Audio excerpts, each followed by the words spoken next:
Hello students, welcome to maths unblock channel. I am your coach. अगर आप channel पर नए हैं तो चैनल को सब्सक्राइब करें और वीडियो पसंद आए तो लाइक और शेयर जरूर करें।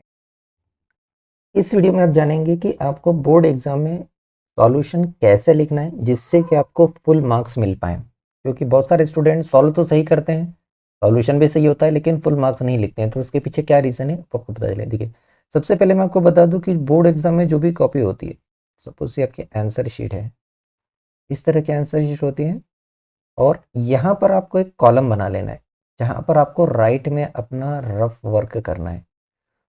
ठीक है, जो भी आपका सॉल्यूशन है वो आपको यहीं लिखना है और रफ वर्क में सारी कैलकुलेशन करना है आपको। तो कैलकुलेशन जो भी रहती है वो यहाँ करना है, यहाँ मत करना। उससे क्या होगा कि आपको पहला पॉइंट फुलफिल हो जाएगा, आपकी कॉपी जो है वो नीट एंड क्लीन दिखेगी। ठीक है, नीट एंड क्लीन हो ज़रूरी है। नेक्स्ट थिंग है कि अगर गलती से आपका कुछ रॉन्ग हो जाता है, ठीक है, तो रॉन्ग हो जाता है तो उसको कैंसिल करने के लिए पूरा नहीं करना। जनरली क्या होता है, जैसे अगर मैंने कैलकुलेशन करी 22/3 और यहाँ पर मुझे 25 लिखना था तो हम यहीं पर 5 बनाते रहते हैं। नहीं, 22 दिख रहा है 25, दिस इज रॉन्ग अप्रोच। अगर आपने 22/3 लिख दिया और आपको 25 लिखना था, इसको सिंपल कैंसल आउट करिए और यहाँ पर लिख दीजिए साइड में 25/3। This is the correct approach, right. Next है, आपको जो एग्जाम में मार्किंग होती है वो स्टेप मार्किंग होती है, मतलब आपको स्टेप बाय स्टेप सॉल्यूशन लिखना है। ठीक है, स्टेप बाय स्टेप, क्योंकि जो मार्किंग होती है वो स्टेप मार्किंग होती है। स्टेप मार्किंग का मतलब है आपने उस स्टेप को लिख दिया तो आपको उसके नंबर मिल गए, राइट। अगर कोई सॉल्यूशन 3 स्टेप पे था, आपने फर्स्ट स्टेप लिखी, इसके मार्क्स, सेकंड स्टेप लिखी, इसके मार्क्स, थर्ड स्टेप लिखी, इसके मार्क्स, राइट। तो अगर कोई 2 नंबर का क्वेश्चन है उसका भी डिस्ट्रीब्यूट रहता है, 3 नंबर है उसका भी डिस्ट्रीब्यूट रहता है। ये हम अभी सब सीखेंगे कि कैसे करना है। तो ये बेसिक चीज है, रफर आपको यहाँ करना है। और जो भी टॉपर्स की कॉपी में भी आपको बताऊंगा लास्ट में कि टॉपर्स ने कैसे लिखे हुए हैं, कैसा नहीं लिखे, तो आपको एक आइडिया लग जाएगा। सबसे पहले 1 मार्कर वाले, तो 1 मार्कर में जनरली 3 टाइप के क्वेश्चन हो सकते हैं आपके। MCQ based, filling the blank या असर्शन रीजन। इसके चांसेस कम है मैथ्स में, असर्शन रीजन हो सकता है, फिलिंग ब्लैंक भी हो सकता है। ठीक है, तो चलिए एमसीक्यू बेस्ड क्वेश्चन आपको इस तरह दिया, तो जब आप सॉल्यूशन लिखेंगे तो सॉल्यूशन में ध्यान रखिएगा क्वेश्चन नंबर मिक्स नहीं करना है, डायरेक्ट नहीं लिखना, आपको क्वेश्चन का नंबर डालना है कि ये फर्स्ट वाले का आंसर है। ये आप चाहें तो ऐसा क्वेश्चन 1 लिख दीजिए और यहाँ पर आंसर लिखिए। देखिए यहाँ पर पूछा HCF और केवल ABCD पूछी, तो आपको पूरा सॉल्व करके नहीं बताना है। जो भी आपको सॉल्व करना है वो आपको कहाँ करना है, वो आपको अपने रफ वर्क में करना है। ठीक है, कि इन दोनों का HCF, तो आपको जो भी मेथड लगाना हो कि HCF क्या आ रहा है वो सब आपको यहाँ रफ में कैलकुलेट करना है। प्राइम फैक्टराइजेशन लगाते हैं या यूक्लिड मेथड लगाते हैं, it totally depends on you. तो यूक्लिड मेथड तो हमारी इससे है, अगर आप प्राइम फैक्टराइजेशन भी करके देखते हैं यहाँ पर 126 के 1868 के, इस आपको राइट में करना है। अगर आपको लगता है कि यार करेक्ट आंसर मेरा जो है वो सी आया है, सपोज, है ना, मैंने कैलकुलेट नहीं करा है, तो यहाँ पर आपको केवल लिखना है सी, ऑप्शन जरूर लिखना है और उसके साथ में उसका आंसर, दैट्स इट। इसके आपको 1 नंबर है। बाकी आपने कैसे आंसर लाए हैं इट डजेंट मैटर, इसका कोई मैटर नहीं है। आपने अगर कहीं से भी लिखा है, आपने तुक्का भी लगाया ना, सी लिख दिया और करेक्ट है तो नंबर मिल जाएंगे। बाकी आपने कैसे लाए उससे कोई मतलब नहीं, हमें केवल यहाँ पर फाइनल आपने कौन सा ऑप्शन चूज करा है, A B या C या D, इससे मतलब है। तो केवल इसी के नंबर है, तो बाकी सब जो भी आपका कैलकुलेशन है सब रफ में करिएगा। ठीक है, नेक्स्ट देखिए, अगर इसी में ही फिलिंग द ब्लैंक्स टाइप का क्वेश्चन आता है जैसे ये है, तो यहाँ पर मुझे केवल फाइनल आंसर लिखना है। तो मैं लिखूंगा जो भी क्वेश्चन नंबर जैसे 13 है, तो मैं अपने मन से 2 नहीं लिखूंगा, मैं इसको क्वेश्चन नंबर 13 ही लिखूंगा जो एग्जाम पेपर में दिया हुआ है। मुझे इसका फिलिंग द ब्लैंक लिखना है, मैं केवल आंसर लिख दूंगा डायरेक्ट। अगर मुझे कैलकुलेट करना है तो मैं सब साइड में कैलकुलेट करूंगा, यहाँ पर रफ वर्क में। तो मैं रफ वर्क में कैलकुलेट करूंगा कि साइन 60 की वैल्यू √3/2 थी, कॉस 30 की वैल्यू भी वही थी √3/2, साइन 30 की वैल्यू हाफ थी, कॉस 60 की वैल्यू भी हाफ थी। तो मैं जो भी यहाँ कैलकुलेट कर रहा हूँ, तो मल्टीप्लाई करके मैं देख रहा हूँ कि यहाँ मुझे 3/4 मिला, यहाँ 1/4, तो मेरा आंसर 1 आ रहा है। तो ये मुझसे कोई मतलब नहीं, इसके नंबर नहीं है मेरे लिए, मेरे नंबर केवल यहाँ है कि मैंने यहाँ क्या लिखा है। अगर मैंने यहाँ तक सब सही लिखा और मैंने यहाँ गलती से लिख दिया 1/2 और फाइनली मैंने यहाँ 1/2 लिख दिया, तो मुझे पूरे 0 मार्क्स मिल जाएंगे, कुछ भी नहीं, सब चले जाएगा। लेकिन यहाँ मैंने फाइनल आंसर लिखा, इसके हिसाब से नंबर मिलेंगे।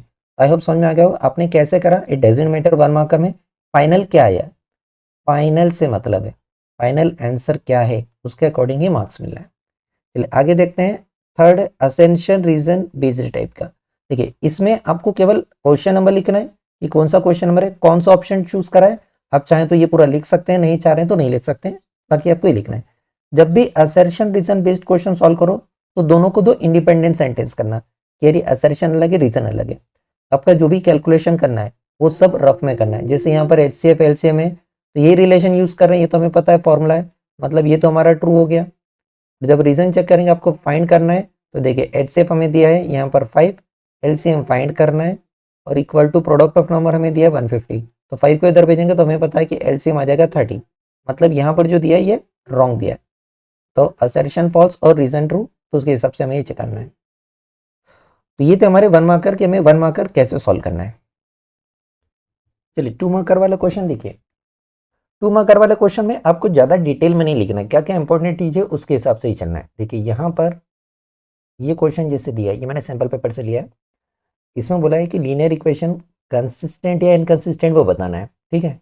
अब इस क्वेश्चन को देख के आपको कंसिस्टेंट इनकंसिस्टेंट बनाने के लिए आपको सारे रेशियो कवर करना कर पड़ेंगे, ठीक है। मतलब A1 A2 B1 B2 C1 C2, तो इसमें देखिए ये जो A1 क्या है, B1 क्या है, C1 क्या है, C2 क्या है, B2 क्या है, ये सारे बताने का आपको 1 नंबर मिल रहा है। तो ये इंपॉर्टेंट स्टेप। अब ये क्या होता है, स्टूडेंट इस स्टेप को लिखते ही नहीं, तो 2 नंबर में से आपने 1 नंबर तो यूं गवा दिया। हम यहाँ से स्टार्ट करते हैं। A1/2 लिख लिया, B1/B2 निकाला, C1/C2 निकाला और उनका चेक करा कि ये दोनों इक्वल नहीं है, मतलब ये कंसिस्टेंट है। तो आपने मेन स्टेप तो भूल गए, तो आपको 1 ही नंबर मिले, जबकि आपको 2 नंबर चाहिए। तो ये देखना है कि क्या इंपॉर्टेंट है, शुरुआत कहाँ से हो रही है। ध्यान रखिएगा आपको प्रोसेस के नंबर हैं, ठीक है, कैलकुलेशन के मार्क्स नहीं हैं। कैलकुलेशन आपकी स्मार्टनेस है, कैलकुलेशन तो आपको करनी ही है, इसके मार्क्स नहीं। ये आप रफ वर्क में करिए कैलकुलेशन, लेकिन जो प्रोसेस है ये मेन है, इसी के नंबर मिलते हैं, राइट। देखिए इसमें 2 मार्क्स में अगर ज्योमेट्री का क्वेश्चन लेते हैं, क्वेश्चन दिया है कि AD दिया है, DB दिया है, AE दिया है, EC दिया है और एंगल AD दिया 48, तो ABC फाइंड करना है।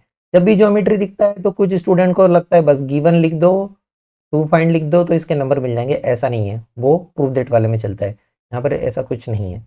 देखिए यहाँ पर क्या इंपॉर्टेंट है कि क्या गिवन है, इस गिवन इन्फॉर्मेशन का हम यूज करेंगे। तो यहाँ पर आपको देख के समझाएगा कि BPT लगाना है, तो BPT के लिए क्या चाहिए आपको, साइड का रेशियो। हमने AD/DB साइड का रेशियो निकाला, सिंप्लीफाइड करा 2/3, इक्वेशन 1 दिया, AE/EC निकाला, इक्वेशन 2 दिया। दोनों को कंपेयर कर, आपके लिखने की जरूरत नहीं, बाय कंपेयरिंग सीधे लिख दिया फ्रॉम 1 and 2, दोनों रेशियो इक्वल है। तो यहाँ पर ये दोनों पैरेलल लाइन हो गई DABC, कहाँ से, BPT के कन्वर्स पार्ट से। इसका मतलब ये दोनों पैरेलल, तो ये दोनों एंगल इक्वल, कौन सी पोजीशन से, करेस्पॉन्डिंग एंगल। तो डायरेक्ट आपने लिख दिया एंगल ABC 48, दैट्स इट। तो देखिए 1 नंबर आपको यहाँ तक की प्रोसेस के मिले और बच्चे 1 नंबर यहाँ मिले। अब देखते हैं 3 मार्क्स वाले क्वेश्चन। देखिए 3 मार्क्स है, मतलब पूरा स्टेप बाय स्टेप लिखिएगा, ठीक है। इसमें देखो लीनियर इक्वेशन का क्वेश्चन है, सैंपल पेपर का ये। The coach of a cricket team buys 4 bat and 1 ball for this, later she buys this, find the cost of each bat and each ball. तो जो आपको फाइंड करना है cost each bat की और each ball की, ये आपको दिया नहीं, फाइंड करना है। सबसे पहले आपने इसको सपोज करा है कि एक क्वांटिटी एक से दूसरी वाई, देखिए इसके नंबर मिल रहे हैं। अब कुछ स्टूडेंट क्या ये नहीं लिखते, डायरेक्ट एक्स वाई में लिख देते हैं, यहाँ पहुंच जाओगे तो आधे नंबर कम हो जाएंगे, भले आपका आंसर सही है। फिर आपने इक्वेशन बनाई, देखिए इक्वेशन बनाने के कुछ कैसे करा आपने वो कुछ नहीं है, सिर्फ यहाँ पर अकॉर्डिंग टू क्वेश्चन लिखो और इक्वेशन बना दो, ये आपके नंबर हो गए, ठीक है। अब यहाँ पर आपको सॉल्व करना है, सब्स्टिट्यूशन लगाना है, एलिमिनेशन लगाना है, डिपेंड्स ऑन यू। इसको सॉल्व करने के बाद आपने प्रोसेस अप्लाई करिए, उसके मार्क्स से आपने एक्स की वैल्यू पता कर ली, उसके मार्क्स से आपने वाई की वैल्यू पता कर ली, उसके मार्क्स से, ठीक है। लेकिन यहाँ तक जाके हम छोड़ देते एक्स वाई पे, ये वर्ड प्रॉब्लम है, यहाँ आपसे एक्स वाई दिया नहीं था, हमने सपोज करा है। आपसे तो ये पूछा है कि बैट की कॉस्ट कितनी, बॉल की कॉस्ट कितनी, तो आपको आखिर में बताना पड़ेगा कि 1 बैट की कॉस्ट 500, 1 बॉल की कॉस्ट 50, नहीं तो ये आपके आधे नंबर कम हो जाएंगे। अब इसमें से आप खुद देख लीजिए कि ये 2 हैं, 3 में से बहुत सारे स्टूडेंट को 2 ही नंबर मिलेंगे, क्यों, क्योंकि पहली स्टेप गायब कर देंगे, ये लास्ट स्टेप गायब कर देंगे। ये दोनों इंपॉर्टेंट है, मैंने आपको बोला प्रोसेस के नंबर है, कैलकुलेशन नहीं, कैलकुलेशन के लिए आप 4th 5वीं के बच्चे नहीं है, 10th में। तो उस हिसाब से सॉल्व करिए कि स्टेप बाय स्टेप लिखना है कि देख के एक बार में पढ़ के समझ में आ जाए, ठीक है। देखिए नेक्स्ट हम 5 मार्कर वाले कवर करेंगे। 5 मार्कर है मतलब बहुत ज्यादा बड़ा होगा, तो 5 मार्कर को स्टेप बाय स्टेप ही लिखेगा, इसमें स्किप कुछ नहीं करना है, ये पूरा स्टेप बाय स्टेप ही लिखना है अगर आपको पूरे 5 नंबर चाहिए तो। जब भी ज्योमेट्री का क्वेश्चन ऐसा आता है जहां प्रूव दैट है, तो यहाँ पर आपको गिवन भी लिखना है, प्रूफ क्या करना है वो भी लिखना है, कंस्ट्रक्शन भी करना है और फिगर भी बनाना है, ये भी मस्ट, ये चारों चीजें जरूरी है, ठीक है। देखिए आपने गिवन लिखा, प्रूफ लिखा, कंस्ट्रक्शन है, इसके नंबर है, ये रहे, ये पूरा CBSE की मार्किंग स्कीम से लिया है मैंने। यहाँ पर आपने कंस्ट्रक्शन करा, वो भी हमने बताया कि क्या कंस्ट्रक्शन करा है। ये थ्योरम पढ़ के समझ में आ गया कि बीपीटी है, मतलब बीपीटी का प्रूफ करना है। डायग्राम भी बनाया, फिर हमने प्रूफ स्टार्ट करा, ये लिखा कि हमने प्रूफ क्या करना है। एरिया ऑफ ट्रायंगल या इक्वेशन 1 दी, इक्वेशन 2 दी, दोनों को डिवाइड करा, ये बताया कि कैसे आपने दोनों का एरिया इक्वल करा है। फिर यहाँ पर हमने एडी का एरिया, एडी का डीसी का एरिया कैसे लाएं, यहाँ से नेक्स्ट इक्वेशन बनी। ये भी आपको बताना कि डीबीई और डीसी का एरिया इक्वल क्यों है, जस्टिफिकेशन, ठीक है, सेम बेस सेम पैरेलल से। तो उसके बाद आपने कंपेयर करा कि हमने एलएचएस आरएचएस कंपेयर करके ये लाए हैं, और फाइनली आपने ये लिखा है, क्यों, ये कन्वर्ट्स ऑफ बीपीटी से इस तरह से पूरा सॉल्व हुआ है। ठीक है, तो यहाँ जाके ये पूरा इस तरह से सॉल्व हुआ है कि किस तरह से आपको करना है बीपीटी वाला। तो ये यहाँ तक हुआ कि कैसे आया हमारा एडी, ये हमारा किस तरह से प्रूफ हुआ है। ठीक है, मैं आपके टॉपर स्टूडेंट की कॉपी दिखा रहा हूँ, इससे आपको पता चल जाएगा कि एग्जाम में कैसे करना है। देखिए, ये ट्रिग्नोमेट्री का क्वेश्चन है, हाइट एंड डिस्टेंस वाला, तो इसमें फिगर बहुत इंपॉर्टेंट रोल प्ले करता है, इसको बनाना ही बनाना है। कौन सा ट्रायंगल में बीपीटी लगा है, देखिए ये भी लिखा है कौन से ट्रायंगल में लगाइए, फिर टेन का फॉर्मूला भी लिखा है, फिर वैल्यू रखिए। ये दूसरा 10 30 कौन से ट्रायंगल में लगाइए, ये भी लिखना है, ट्रायंगल का नाम लिखना जरूरी है। देखिए यहाँ पर इस स्टूडेंट ने जो भी कैलकुलेशन करी है, आपको दिख रहा होगा, इसने लाइन बना के रफ कॉलम बनाया है, सारी कैलकुलेशन देखिए रफ कॉलम में बनी हुई है। और यहाँ पर देखिए मेन पार्ट में कितना नीट एंड क्लीन दिख रहा है, सारी कैलकुलेशन राइट में करी, कुछ भी यहाँ नहीं करा है। इसके कारण इसका नीट एंड क्लीन भी रहा और कैलकुलेशन का भी कोई दिक्कत नहीं आई। ये देखिए, ये भी टॉपर की टॉपिक है। स्टैटिस्टिक्स का है, मीन निकालना है। देखिए मीन का फॉर्मूला लिख दिया, इसके नंबर है, टेबल बनाई और इसने सीधे फॉर्मूला वैल्यू रखी, सिग्मा एफ आई एक्स आई लिख दिया, और सिग्मा एफ आई जो भी कैलकुलेशन थी वो पूरी इसने राइट में करी है। एफ आई एक्स आई कैसे मल्टीप्लाई हुआ, कैसे सम करा, वो सारा इसने राइट में करा, मेन कुछ भी नहीं रखा, मेन पूरा नीट एंड क्लीन है। ये चीजें नोट होती है। ये देखिए एपी का क्वेश्चन है, फॉर्मूला मस्ट है, इसने फॉर्मूला भी लिखा है, फॉर्मूला वैल्यू भी रखी है और सिंप्लीफाइड करा, कहीं भी आपको कुछ गंदा नहीं दिखा, एकदम नीट एंड क्लीन। अगर गलती हो जाए, हमने गलती से कुछ लिख दिया गलत, तो उसको कैसे करना है ये भी देखिए, इसमें पता चल रहा है।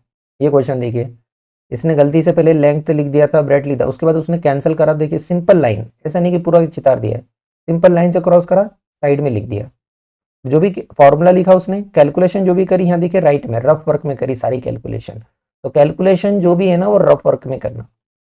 ठीक है, ये देखिए ये भी सरफेस एरिया वॉल्यूम से रिलेटेड है, फॉर्मूला में वैल्यू रखी, यहाँ देखिए वैल्यू, फॉर्मूला लिखने के नंबर है, तो हमेशा फॉर्मूला लिखो और उसके बाद वैल्यू सब्स्टिट्यूट करके बताओ।